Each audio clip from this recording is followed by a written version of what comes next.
welcome to Open Support. Great to be with you today. As we get things rolling, I figured I'd show you guys the deal that we just bought. Potentially the best deal of the year so far. So here's the interior pictures. You guys can see that if it loads. Internet's slow today. Internet's been really slow today. Maybe not. You can see it there, sort of. Here's our purchase settlement statement. Alan, I just don't know if this is our day for internet or not. All right, praise the Lord. So you can see our sales price history on the property of $340K. So we bought this for $340. Turnkey house is less than two years old. We put it on the market the same day at $535. Okay. So bought it for $340, put it on the market $535 as is. We had some realtors tell us as high as $560, $570. We really didn't want to push that. And we were pretty happy with this one. Okay. Guys, if you have a question, raise your hand. They're in the group. And guys, also, if you are watching this on Instagram, YouTube, all the other places, you can jump on this call live by joining the Investor Creator Community on Facebook. So it's our free but private group. And we do this call now every 2 weeks. So Open Support, happy to talk about whatever you guys are wanting to talk about. Mamoon, what's going on, fella? Hey, Brad, how you doing? Good, buddy. How about you? Doing okay. Will it be okay to ask the question that I posed, or Michael posed it in the group, about the offer somebody made? You said, yeah, just pass on it. But more so, we're trying to understand what he really meant by let me pull it up. Can I share my screen? Yeah. We'll try.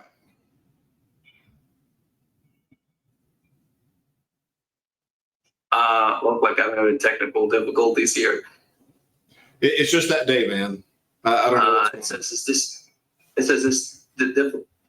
this disabled. Here, I'll make you co-host and you should be able to. Congratulations, you're now co-host. Feel good. So can you see my screen? Yeah. So now we're trying to figure out what he really meant here. Is he trying to take over our mortgage? Well, that part is ambiguous to me, but the part of substitution of collateral is something that is frankly impossible to do on an owner finance deal anyway. I mean, you could subordinate or substitute your equity position in the deal, but for you to be in a position of like being able to do a true substitution of collateral, it just doesn't, it's not going to work. So that was the red flag for me where, provision number one, notwithstanding provision number two, it's like, no, like it's not something that we would do as a seller. Yeah, as a buyer, potentially, it's a good thing for us. But I would only do that if we had 0% money on the deal. Does that make sense? So that's a problem with it in terms of my perspective is like having a substitution of collateral clause. Does everybody know what a substitution of collateral clause is? Okay, I'm getting some no's. So a substitution of collateral clause allows you to change the collateral on the same loan. So if, like, we borrowed $100K on house A and we wanted to sell house A for $100,000, we would not have to pay that $100K off. We could get the cash or whatever proceeds on that deal and then take that loan of $100,000 and put it towards a different property. So the lender does not have really the ability to control when they're paid off. And generally, the loan is going to go to term. Okay. And that's okay if we're borrowing 0% money, but we don't want to do that as the lender. So in this deal, Mamoon is the lender. Does that make sense?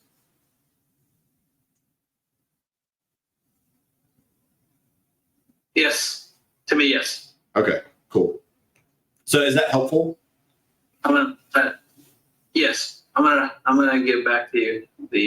Or can you take it? Yeah, for sure. All right, let me get the board back up here and we'll keep rolling.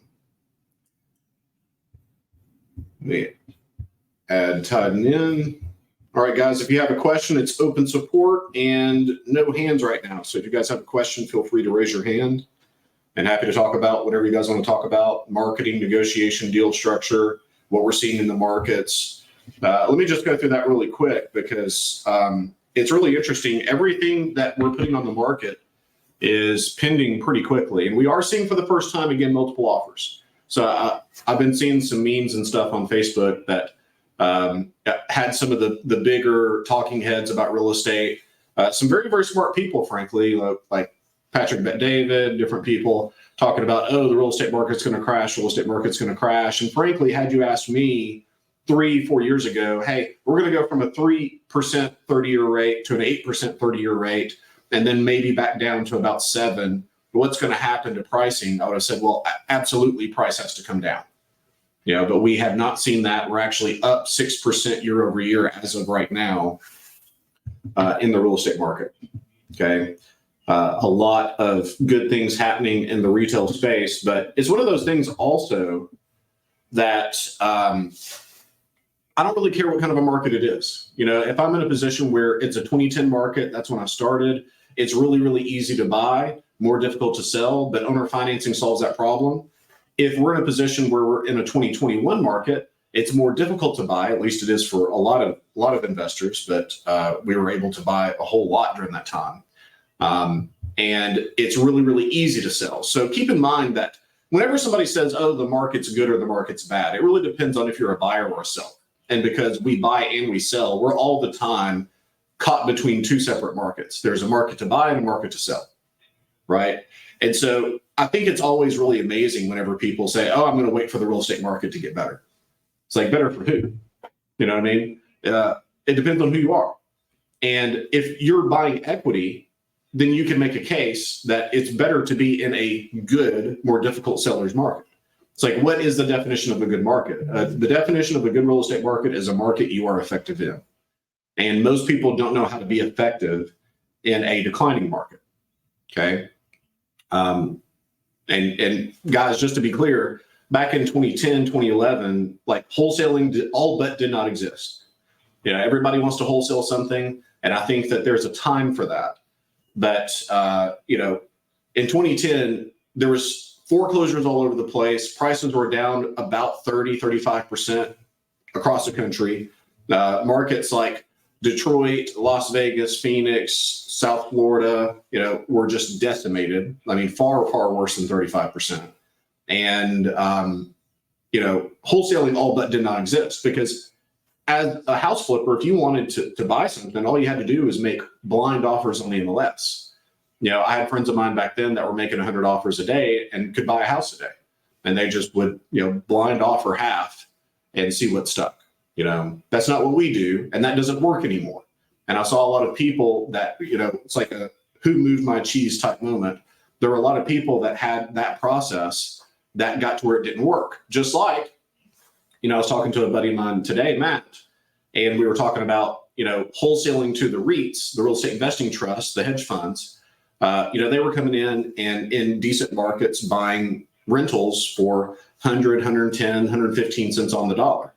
You know, so it's very easy to wholesale deals to them because, you know, they were cash buyers, they were investors, they would do some fix up. And so, you know, and they would pay 100 cents plus on the deal. So people built their entire wholesaling operation around that type of a process. But guess who's not buying houses anymore? I talked to the vice president of Progress Residential a couple of months ago, and he said that they went from buying 40,000 houses a year, 40,000, to they're going to buy about 2,500 to 5,000 this year. You know, those are only where they were buying all over the place: Indianapolis, Nashville, Orlando. You know, they're in just a few certain markets that they really, really like now.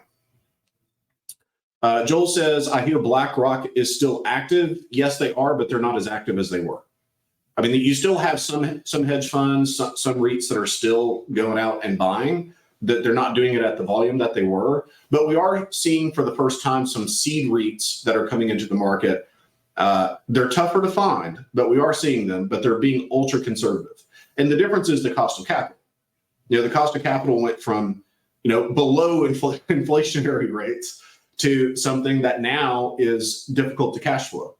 And there is a whole lot of concern around the commercial markets right now, commercial paper, office buildings, multifamilies, because, it's very common to buy multifamily and offices and that kind of thing on 5-year balloons, 7-year balloons, 10-year balloons. Very rarely do you amortize above 20 years, and even 20-year rates are not really advantageous for people to borrow that way. And so what we saw was, rates, people were buying multifamily based on a 4.5% rate on a 5-year balloon. Well, those balloons now are coming due. And I'm seeing this in the markets. And now people can't refinance the debt at all because the present value of these multifamily units have gone down because of cash flow. And there are some big syndicators that are selling off properties just trying to really break even. There have been big syndicators that have put non-refundable earnest money down on deals and have not been able to close those deals and losing. I know one guy recently that lost $250,000 in earnest money on the deal on a multifamily. That hurts. That hurts. So a lot of good things happening in the market, but you have to be careful. You have to be careful. We can't, just because we're in a good market, pay whatever you think you want to pay and add on $100,000 and think that it's going to sell.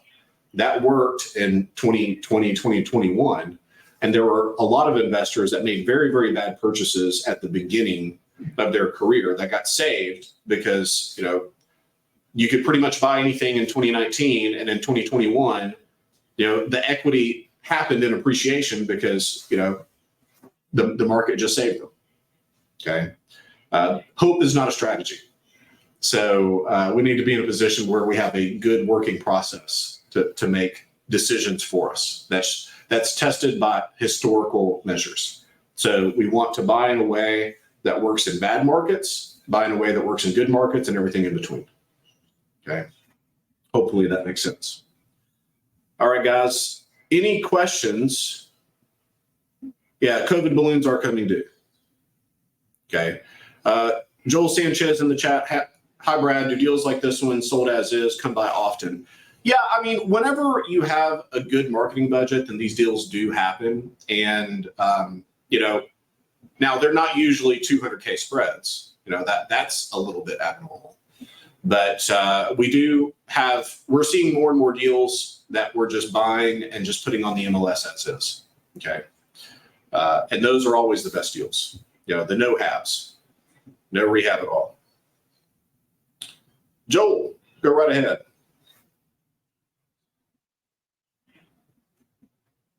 Run by an idea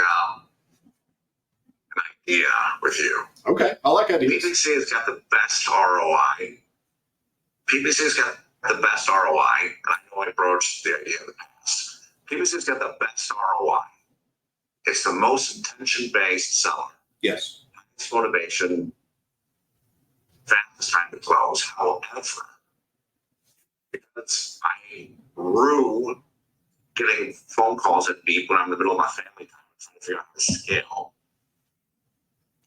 Hiring inbound callers or having some VAs in the Philippines call lists, the ROI is lower, but I could get people to scale faster and easier because my cost per lead is $30 instead of $150, $200. So as a solopreneur or scaling profitably once you're up and running, PPC makes a lot of sense, but I might be a lower cost price per lead model, like getting some remote VAs to call just because I could train people at a much lower cost and they could screw up faster without me burning so much money. What are your thoughts around that idea? Gotcha. So it's a couple of different things. Okay. So number one, doing the offshore VA route as a process in this business. So I'll talk about that separately from really a work-life balance question, right? I think on the front end, there's no such thing as work-life balance. You have work-life choices. And the choice that you have to make is, am I going to get to this lead, even though, yes, it's family time and it's dinner time or whatever, am I going to get to this lead? Or do I understand that I could lose 50, 60, 100 grand by not doing that and be okay with it? Okay. I started off in my career doing whatever was necessary. Okay. And I'm very thankful that, my wife and I dated from the time I was 19 on. And when I was 19, I was selling real estate as a realtor, and I had a model home. So I sold new construction and a new development. And, she would remember that, I would be at the model home on Sunday, from noon to 6. And, if somebody came in at 5:59, I might be there until 8. And there were many times that we would be in a situation where we would have a date at 6:30, and I would call her like, hey, I'm tied up. And there would be no date that happened at all because I'm making a deal happen, So, but she was okay with that. She understood that. And so whenever I transitioned from realtor to investor, then it was an easy transition for me from a family perspective. Okay. Now we didn't have children then, but from a relationship perspective, it was pretty easy for us to transition that way because she was used to it. But, the idea of like, hey, let's take a less efficient process and add it on because we have more control over time, I think is a difficult one. I mean, if you're going to hire a VA, I would much rather them be available during your off hours to run PPC as opposed to doing outbound calling. Okay. So that's the first point. Second point is hiring offshore and all of that. Okay.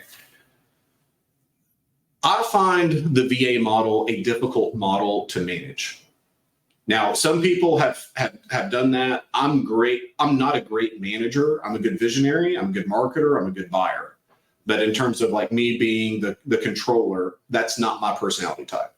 Okay. And so the idea of me having 2, 3, 4, 5 offshore VAs cold calling, I have tried that and have not found it to be a working process. But here's what I do find is that generally speaking, the VA model is wrought with type 2 errors. So the idea of, type 2 error is like a type 2 error are unrealized losses. So a realized loss, you buy a house, you shouldn't have bought it, and you lose 40 grand. Okay. An unrealized loss is you didn't buy the house, you should have, you lost 40 grand. One comes out of your bank account. One is 40 grand that you don't realize that you could have. And the issue that I see with VAs is, they're continually like not running a process that is a working process. They're tough to manage and, they're cold calling or whatever. And they're so much less effective than if you had people like in your office, even though they're more expensive in the US, they're more skilled, and they're easier to manage. So that's my perspective on it, and happy to hear your perspective on that. I got to explain this. I mean, high level is I want to run fast, right? And it brings back old memories, old days as a realtor calling expires and FISBO is a big tie to the phone, Yep. Which is fine, right? Room and runway, but I don't want time for you. So it's a hell of a lot easier to deal with VA paying $5-6 an hour, paying $1,200 a month, and buying a list for $1,000 and letting them pound, smile and dial. I can work with that easier than having somebody new, which obviously I'm not at the scale yet of having 4, 5, 6 homes generating $500 to $1,200 a month where I got cash flow to fuel the machine. Yeah, it's just an appealing idea that it's not as efficient, but I could train somebody much less expensively to buy time back easier because it's much cheaper. So I'm just curious if you play with that and your thoughts. So that's how I want to broach it. So I appreciate the thought. For sure. So, I mean, let me give you a scenario and tell me what you would do. So the VA is cold calling pre-foreclosures. It's Wednesday at 6 p.m. You're off hours and there's a foreclosure Friday and there's 150K in equity. So do you want that VA to like send you that lead for you to go and work at that point, or are you just off the clock? You're done. Well, I mean, not to be rhetorical, but I would want to leave immediately. Yeah, and that's the way that I feel. And so, so if that's the case, then you really still have the same problem that you're still going to be available for the lead. And so if that's the case, then I would much rather have a VA that is available at $1,200 a month or whatever to do triage calls and then set you up perfect presentations during your time. And then they're also smart enough to say, hey, Joel, this is one we have to get to right now. I think that that's a better process in terms of both cost and quality. I mean, just to follow up on that point, not to be argumentative for the sake of being argumentative. No, for sure.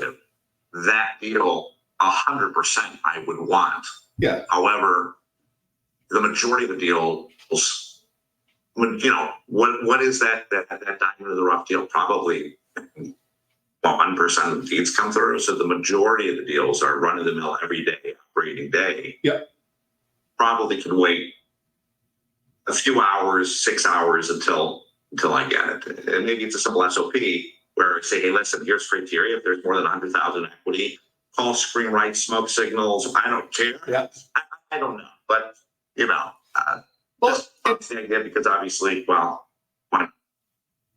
yeah. So here's the thing. Everybody has to make that determination for yourself. Right now, would I want to be available for 30K deals? No. But when I started, I was like, who do I have to murder to get a 30K deal? You know what I mean? Like, give me their name. It's not like that anymore. But, if somebody had a 500K deal, Brad is always available. You can wake Brad up at 2 a.m. It's no problem. Right. But, everybody has to make that You tried the model?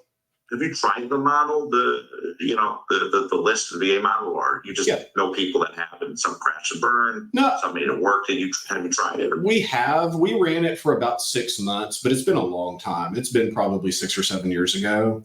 So potentially, certainly the market's different in that time. Potentially the lists are better now. So that's where I'm not 100% sure. Now, we have Jim that does outbound for us now, but he's US based. So when I say this, it's not just because I have this theory, it's what I practice. We have one person doing outbound, but I have 3 other people in purchasing doing inbound. Okay. So we are actively testing. Yeah. We're actively testing the outbound model again, but and it's not a bad model, especially if you don't have the ability to go to paid ads. So it just comes down to, you've got to start somewhere.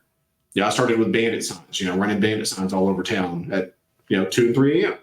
But I was willing to do whatever it took. So, at the end of the day, everybody has to decide what you're willing to do in terms of work-life balance. And I'm not the person that says, hey, let's go make money, to hell with everything else. I believe in and I've gotten to where I hate this word because it seems like it's almost a cultural word now, but a holistic view on, how we have a life. It's not good to have a great business and terrible family life. You don't know your children, you're overweight, you're sick. Like that doesn't sound good to me at all. But everybody has to make the determination on what are you willing to sacrifice in terms of time and money to accomplish what you hope to accomplish. Right. Last thing is, you did mention, Jim, that it feels like it could be another job, right, to manage all that stuff. So figure out that time work-life balance. Now you got one more job to manage, measure, monitor. Just figuring out that piece might not be worth the brain damage. So I agree.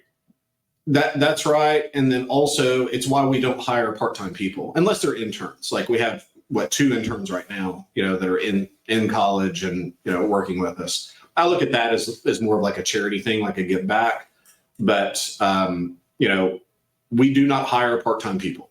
And the reason for that is it's so much more difficult to hire and manage 10 part-time people at 20 hours a week than 5 full-time people at 40 hours a week. So it's going to be kind of the same issue, in my opinion. Makes sense. Thank you. Yes, sir. All right. Next we have Gerald. What's going on? Hey, how are you doing? Good. How about you? Hello? Can you hear me? Good thing. Can you hear me? Yeah, we're got a little lag, but we're Yeah. go Okay, ahead. cool. Perfect. Very good. Yeah, I have a just a deal I just wanted to run by you because it's a bit of an unusual situation. It's property in Louisiana, Okay. close by the coast, and it has a very high insurance cost. Yep. So here are the numbers. And I was just talking about it with James a little bit ago, but we thought we need to go to the head show to get some input on where to go with this one. So the mortgage is 202. Walk away 220, 20,000. Okay. No, 220. Oh, so just 20,000 on the walkaway? Yes, 20. Yes, Yeah. I misspoke. Repairs is supposedly only kitchen cabinets, but James always says 25 to stay alive. I've put 25 in 25. it. ARV is 260. Okay.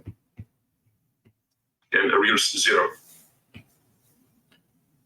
Now, there's a good interest rate on this property. It's 3.375%. Okay.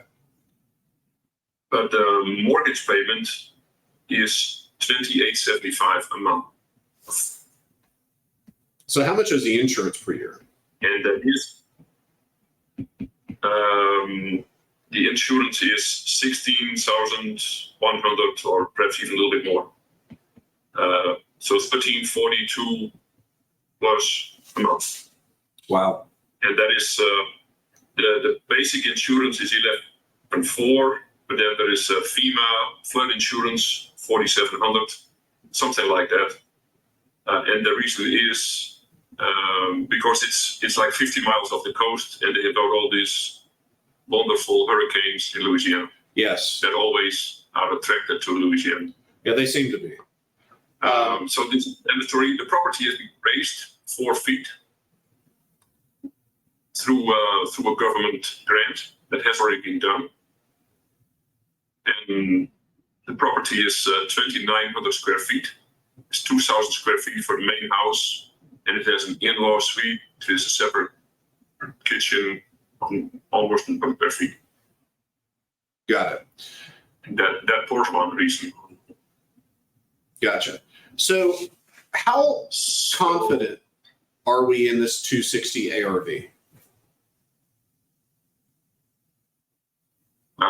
Carl told me 259, but that's of course subject to confirmation. Sure. But this is what Carl told me. I trust Carl, but even he would say, like, let's get local opinions. The reason I ask is, let's say that this is a neighborhood that has 700 houses and all of them require this flood insurance, and they all have a similar amount of insurance on the deal. Then the insurance issue would really be baked in to the value if we have other comparables that are selling at 260 that have the same issue. And so if that is correct, then I would still be in a sub 3 situation. Okay. So we don't have price equity, meaning, you know, we're not buying this with a 30 or 40% discount. So we're not in a position where we can pay cash. This would be a sub 3 deal where we would buy it sub 2 and we would sell it sub 3 and, you know, move forward that way, because I just think it's too tight otherwise. And I think the 20K walk away probably could come down too. Yeah, and I'm sure he is open. And I have not yet done the perfect presentation on it, but I wanted him to confirm some numbers, and I need to get some realtor input. Yeah, I think a sub 3 would be the only way to go with this. But would you follow through with it? So far, I'm not. Is that deal good enough? Yeah, I would be okay with it. So you mentioned the kitchen. Is there no kitchen, or is it like dated cabinets and they think that they should come out? It is. It's a house is from '79, and it has been largely renovated and updated, he says, but not the kitchen cabinets. And I'm not exactly sure what it means, but the house looks to be in good shape from the outside. But I've not seen pictures of the inside yet. Yeah. So that being said, I'm okay to sub 3 this. Like, if there was no kitchen, then that's tougher. But, based on this, I'm okay to move forward with it, with the idea of it only being sub 3. So I would not do a sub 2 route on this. Correct. I agree. Yeah. Okay. No, very good. Then, okay. Then I'll take it further. Appreciate your input. Cool. Thank you very much. Yes, sir. All right.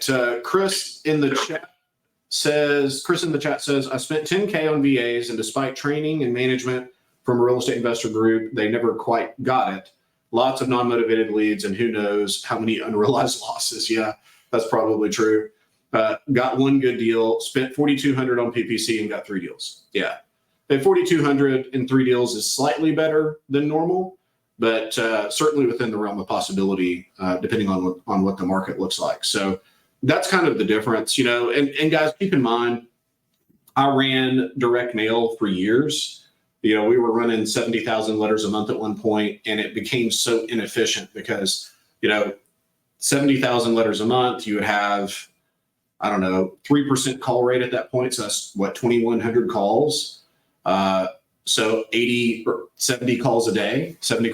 So I would have, 2 full-time people and 1 part-time person on the phone, and a third of those 2,100 calls. So let's just call it 700 calls are 700 are angry that you mailed them. So imagine being in a process where you're getting 700 calls a month from people that are yelling, cussing. We had a wall of shame in the office where people would mail us obscenities written on our own letter. They would mail it back to us. Funny, so I got to the point where I just wanted an efficient process that, we're generally, last month we were over KPI. We're at 17 leads a contract. But still, that's still not terrible. 17 leads, you probably talk to 12, you buy 1. So it's very efficient in terms of time. Okay. So if you're wanting to buy 2 houses a month, all you got to do is generate 30 to 35 leads as an average. Okay. 30 to 35 leads. That's at most 1 conversation a day. So it's very efficient in terms of that. All right. Michael, my main man in the chat. Good to see you too, buddy. He says, please talk to me a little bit about selling partials. Is it just selling, say, 5 years of cash flow with some sort of a discount? If it's a sub 2 deal, do I have to wipe out the underlying mortgage first? So it depends. So generally speaking, if you sell a wrap, they're going to want to pay off the first. So, but some note buyers will buy a wrap and discount it. Okay. So could you, in theory, sell a wrap sub to a first or multiples, but let's just say a first, and sell that on a partial? Yes. Okay. A partial is when on a term of a note, you sell off the front of the payments, and that's at least how it's generally done. You could do it however you wanted. So I've seen people do split deals. So like, let's say they have a note that cash flows $1,000 a month, but they need cash. They may sell a partial called a split, where the first, $500 on each payment goes to the money lender or the partial buyer, and then $500 per month goes to the note holder. So you could do that. So you could do that. You could sell the tail. You could sell the middle. You could sell the front. Whatever can be negotiated can be done. Okay, but it's typical that you're in a position where you sell a partial on a wrap, they pay off the first, so that they have more security being in first position. And it's usually the first group of payments, because those are the payments that are worth the most. Okay. Good question. Yes, sir. You're welcome. Brian, how's it going? Good, Brad. How are you? Doing okay. Good.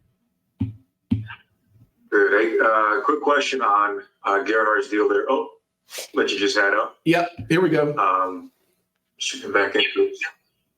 So, what are there typical factors that you see when something's flashing here that this should be a subject? This should be a sub 3 instead of a sub 2. Yeah. The price difference, is it just a risk because of the insurance in the area and the flood and FEMA and all that, or what tips you off that should be sub 3? Yeah, so there's going to be a few things, and this is not an all-inclusive list, but I want you to kind of see how we think about it. So The first thing I'm going to look at is there equity? If there's deep equity position in terms of price, then I'm going to move forward on the deal. Okay. And just buy it sub 2. If it's a deal where it's turnkey and we have a 3% rate like this, then I'm going to go ahead and probably go ahead and buy it. This one has an X factor. It has a wild card with this insurance. And, the first question that I had was, okay, how do we feel about the value? Is the value really 260? Because let's assume that we change it a little bit. Okay. Let's say the repairs are to owner finance it really 0 because we don't have to fix up property to owner finance it. And the walkaway was $5,000 and we did not have this insurance issue. I would absolutely buy this right now. So that's kind of the difference between where we were and where I need to be for me to like it enough to close it. If it's 15 walk away without the insurance deal, then I would still probably close it, depending on what it looked like. So, for me, this one is just too tight with the insurance issue. Gotcha. So with something like you're going to own or finance it, it has that kind of X factor with the insurance and the flush and everything else. When you're comparing, or when you're submitting, it's just a general question, when you're selling owner finance, how much of that do you bring to the buyer that, hey, our owner finance portion to you is only going to be $2,000 a month, but you have to go find insurance, you have to go find all the other things. Do you give them approximate ranges of what it is now, or is that all up to that? Like, how do you approach it? We really can't, man, because more and more insurance is credit score driven. So, if I felt like potentially it was going to be an issue, then I wouldn't tell the buyer this, but internally I would be thinking, if they can't get affordable insurance, whatever it is for them, then I would be willing to let them out of the deal. Right. Okay. But so you bring it to them that, hey, this is going to be this is your interest and principal. That's your payment to us, and then you have to find your insurance. So yeah. They on their end they go find it. Yeah. Taxes are this right now. So my conversation with the buyer is, we're doing the loan. The principal interest amount is, a fixed payment if it's a fixed rate. Okay. It's a fixed payment. What's not fixed is the escrow. So taxes and insurance generally go up over time. So right now the taxes are this. What I don't know is how much your insurance is going to be, because again, more and more insurance is credit score driven. And I don't want to tell you something that's going to end up being wrong. So do you have an insurance person, or would it be okay if I had you talk to one of the people that we recommend? So then that way I'm trying to get my people in, because I know that they understand how to do the insurance with sub 2. Okay. Thank you. Cool. Good question. All right. Could be winding down today. See if there's anything else in the chat. I think we're good. Jonathan, go ahead at the buzzer. Hey, Brad, how's it going? Good. How you doing? Good. So I got a deal here. Are you familiar with Loretto in Tennessee? I'm not. Okay. Well, anyways, here's the deal. So there's no mortgage. The ARV is around 345. It's turnkey, no repairs, no arrears, and I got her down to around 311 walk away. So $200K now and $1,000 a month till paid. Okay. Now, she's really motivated. I'm sure she's gonna go for the payments, but in any case, she wants to go for the lump sum. How would you structure this? Lump sum of the later money? Yeah. Yeah. So right now, I don't think I can do this. So kind of what I say is a maximum on some now, some later is half at closing and then balance in the future. So, that would put us, we're 40 grand off. Let me just call it, 150 now and 150 later. Something like that is starting to approach something that would potentially work. But, right now, I think that this is really tough. So, congratulate yourself that you negotiated a some now, some later deal. We just may have to go back to the drawing board and hey, looking at this, it just really doesn't work. If it was $100K now and the balance at $1,000 a month, this is a grand slam deal. Okay, so in any case, if that 200, if I can get it down to 150, this is something you'd be interested in? Yeah, I mean, at 150, I think it works. But that's the max. That's the nosebleed. Everything else has to be correct. Days on market has to look good. It has to be turnkey. It has to be in a good area, near a decent metro. All of that has to be correct. Otherwise, it's really going to be difficult. Okay, and then I have another deal I'm working on.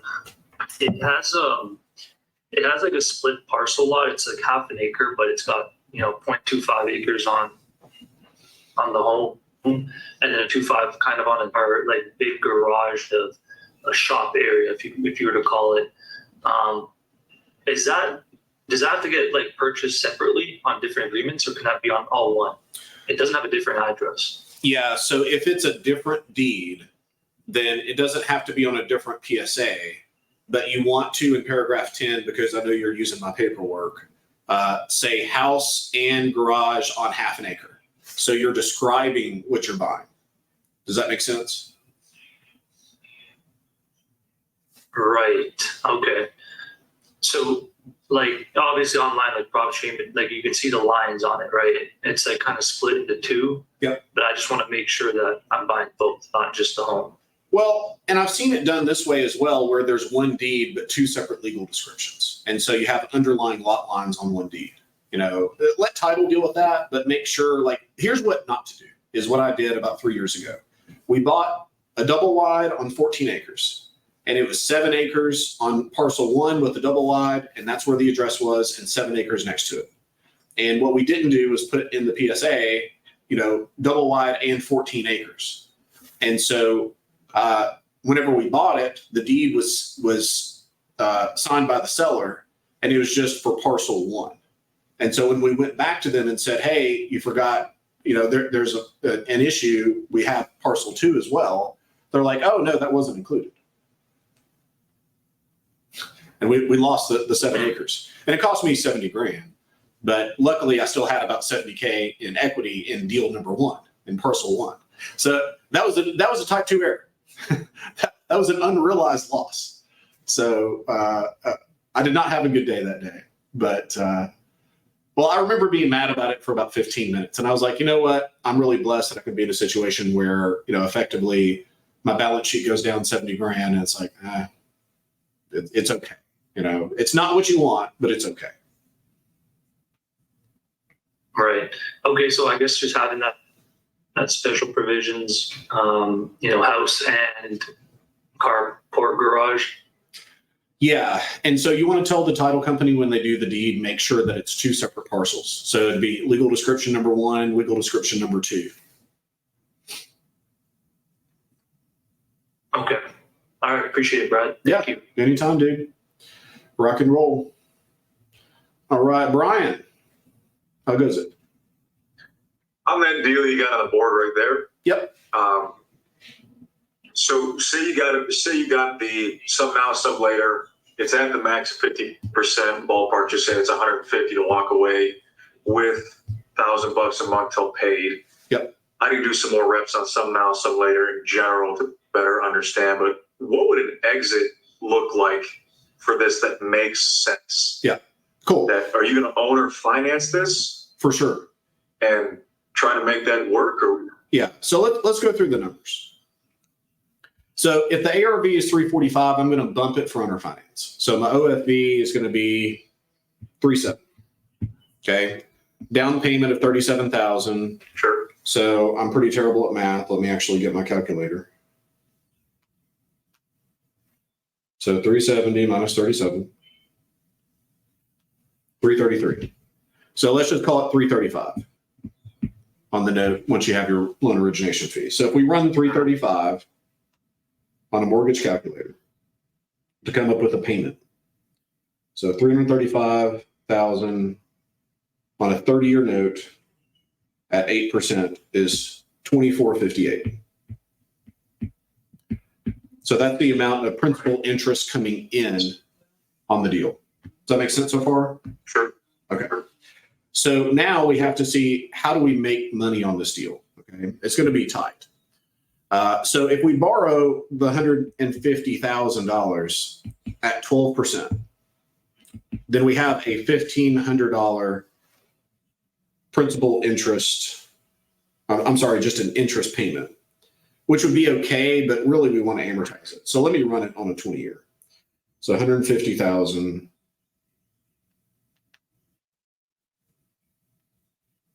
Why would you amortize across 20 years for that, so that you have a 10-year delta on the back end? Is that the idea? Well, that is correct, but I'm trying to make, my first concern is number one rule of deal structure, no negative cash flow. So I'm trying to make it to where this deal at least breaks even. So I've got here, and this is why I did it first, I've got $2,458 coming in that I could work with to make this deal cash flow, okay, or at least break even. So 150K, 20-year term, 12% is $16.51.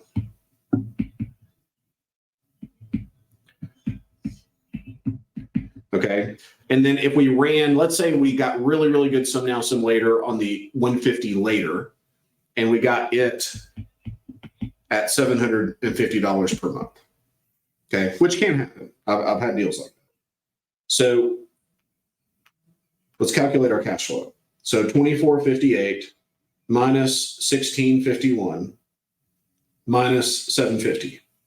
So we're at $57 per month in cash flow. Okay, so we broke even, but we got paid $37,000 on the front end with the down payment, and then our note starts off at $335, so $35,000 in note equity day one, right? But let's say in 10 years this thing fast forward 10 years and this thing pays off, then you have how much equity appreciation in the deal ballpark, okay? So 750 times 120, you've got $90,000 in additional equity in this deal. Okay. So, we got paid $37,000 up front to put the deal together. We're basically break even cash flow.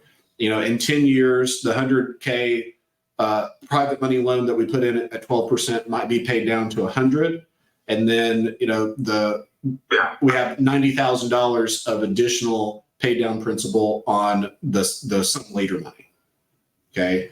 So that's a good ballpark understanding on how to create something like this. So, and again, this is absolute max, 150 now at 12%, we can make that work. This is why the maximum has to be half down. Sure. And will you try to advertise the private money as short as possible while still maintaining some kind of positive cash flow? Is that the idea behind that? It depends on what the business needs. Generally, yes. I'm okay at this point. Like there are some deals that I have that are rentals that are negative cash flow, but as a portfolio, we're still positive cash flow. So if we have, let's just make up numbers. We have $1,000 worth of cash flow and we have a deal that's negative 90, but it has deep payoff, then we would still bring that in. But the surest way to create long-term wealth is to have deals that are positive cash flow that you hold over time. So that's why number one rule of deal structure, no negative cash flow. So generally I'm going to try to get that private money out because the money's expensive. We don't want to just do interest only. We want paydown. Yeah. Okay. And on, when you're calculating the back and the actual cash in your pocket, you're saying you're taking in 37 because all 150 is coming from the private money. So you're not, you're not factoring that in. Okay. That's right. Yeah. So, we could put the 37 down on that deal and our cash flow would be a little bit better, but not much. Gotcha. This misunderstood. You said that paid out. So like if you're carrying something that's negative cash flow, even that $90 a month, but you're saying the pay down or payout down the road is huge. I don't think I fully understand. Yeah. So that the equity at the back end after like the private money's paid off, then you have a huge spread on cash flow. Yeah, so that's generally happening on a some now, some later deal where, let's say on this deal it was 20,000 now, but 2,700 a month. Okay, so it's really easy to get into on the front end, but I'm negative cash flow each month. But it's almost all for savings. Does that make sense? So that's a scenario where we would still do the deal, even though it's negative cash flow right now. But I wouldn't have done that my first deal because I couldn't. I couldn't have done it. No. Brad, just a quick question on that. Would we ever retail a some now, some later deal? Yeah, if you had deep equity and let's say the seller became a pain or there's some X factor, then yeah, I mean, I would not say that we would never do it. But it is rare because what you do not want to do is extinguish 0% money. Right, and that's the reason you're owner financing it. Correct. Or holding it as a rental. It's just that generally with owner finance, we're being paid up front to take the note. Where a rental, you're all the time having to feed that. Mm-hmm. And in any case, when you bring in a private money at 150, wouldn't they require some down? Some money No, not at all. I mean, be factored in, obviously. The conversation with the money person would be, hey, I've got a deal. I'm owner financing it at 370. I need 150 in first position. Are you interested? It's like, well, they're at a 1/3 loan to value, or not quite that, but maybe 43%. So they're in a very safe position. The reason that private money people generally want money down, of course, skin in the game, yes, but there's a point where the safety is so high that they'll go 100%. Okay. Yeah. All right. So in any case, yeah, this is much safer for a private money lender rather than a rehab. Absolutely. It's just like turnkey. Yes. Okay. Not in the same conceptual universe. Yeah. Cool. Right. For the some later money, that's the 150 on the back end. And I can go back to that part of the curriculum again. So that's tied up by just a promissory note. That's not an actual lien on the property, right? Correct. So I've no position on that back 150. Yeah. So they have a note, but not a security instrument. And the only time that I've had to pay interest, I've paid interest twice, I think. I was trying to think if there's a third time. I think it's just twice. Both of them were lake houses that I wanted personally. So there's this X factor that I had to buy this lake house. So paid some interest. Okay. Since it's a promissory note, obviously you'll have some kind of terms, details in there. Do you ever write the promissory notes that that you don't have to pay them off if you did sell the property? So say he retails out of this, he can just keep that 150 as a promise. So you don't still pay them down per the terms of the agreement, but not have it tied to the sale of the property. So you have 0% money to carry forward in your business. So that's done automatically by not having the security, the deed of trust or the mortgage on the property. Yeah. Sure. Okay. Yeah, that's a good point, though. Yeah, that's a good point. Good on that? For my newer people, if you look at this, it's like, what in the hell is going on this board? That's normal. You're not supposed to understand this unless you've been training on it for a little while. I can go through these numbers very quickly now, but that's 14 years in. Whenever I started, it was, what is that number again? So, and I came from accounting. Guys, that's going to be it for us today. I've got a hard stop here in 5 minutes for an employee introduction. New guy joined with us today. I appreciate you guys. We'll be on with you guys here in a couple of weeks. Y'all take it easy. Tag me in the group if you need me. See you next week, man. See y'all.